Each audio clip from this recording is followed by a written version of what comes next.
আইডিওলজিতে বা ধর্মের মৌলিক বিষয়ের উপর আঘাত করবে আর আমি এটা সহ্য করবো, তার কোনো বিচারের বিধান রাখবো না, শাস্তির ব্যবস্থা রাখবো না।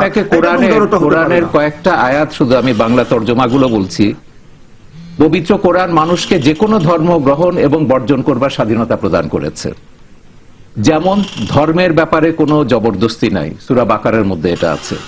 যার ইচ্ছা হয় বিশ্বাস করুক, যার ইচ্ছা হয় অস্বীকার করুক, সূরা কাহফের মধ্যে এটা আছে। আপনি তো বাংলা বই থেকে বলছেন, আমার বই থেকে এগুলো ইসলামিক ফাউন্ডেশনের অনুবাদ থেকে আমি বলছি। ইসলামিক ফাউন্ডেশনের অনুবাদে ফিদ্দিনের যে মূল থিম যেটা, সেটাকে আপনাকে বুঝতে হবে। সেটা হইল যে কোন ধর্ম গ্রহণ করার ক্ষেত্রে কাউকে বাধ্য করা যাবে না, কিন্তু ধর্ম গ্রহণ করার পরে ধর্ম ত্যাগ করা হবে, এর অর্থ এই নয়। লা ইকরাহা ফিদ্দিন, অর্থাৎ ধর্ম গ্রহণ করার ক্ষেত্রে কাউকে বল প্রয়োগ করা যাবে না, এটা হলো তার অর্থ। আপনি কোথা থেকে আনছেন সেটা আমি জানি না, আমি তার একুরেট।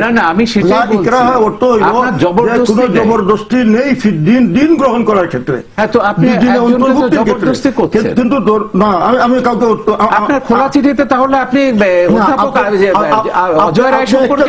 একটা ঘটনা দেখান যে কোন আলিম ওলামা বা মুসলমান রাষ্ট্র আরেকজন কাফেরকে ও মুসলমানকে জোর করে মুসলমান বানিয়েছে। তাহলে সেই ইসলামের গত মাসের ঘটনা, এই দেশে 8 থেকে 10% অমুসলিম আছে। বাংলাদেশে কেউ কোন অমুসলিমকে জোর করে ইসলাম ধর্ম অমুসলিম শুধু না, আপনাকে আমি বলি মুসলমানকে আপনি মুসলমান বানাচ্ছেন। আমরা বাংলাদেশে বসবাস করি, এখানে অন্য কোন দেশের নাগরিককে বাংলাদেশের নাগরিকত্ব গ্রহণ করতে বাধ্য করা যাবে না, কিন্তু বাংলাদেশের নাগরিকত্ব গ্রহণ করার পরে বাংলাদেশের আইন, এখানকার বিধিবিধান, এখানের সংবিধানটাকে মেনে চলতে হবে, এটাই আমার কথা।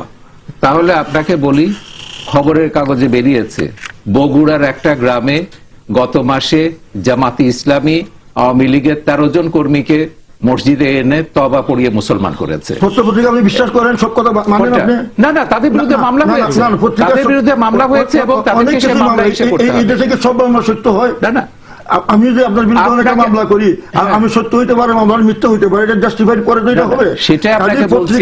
পত্রিকায় কি আসলো মামলা কিসে হলো? এই মামলা তো আসিফের বিরুদ্ধে হয়েছিল, মামলা তো রাজীবের বিরুদ্ধে হয়েছিল, কিন্তু আসিফ রাজীবের বিচার তো হয় না।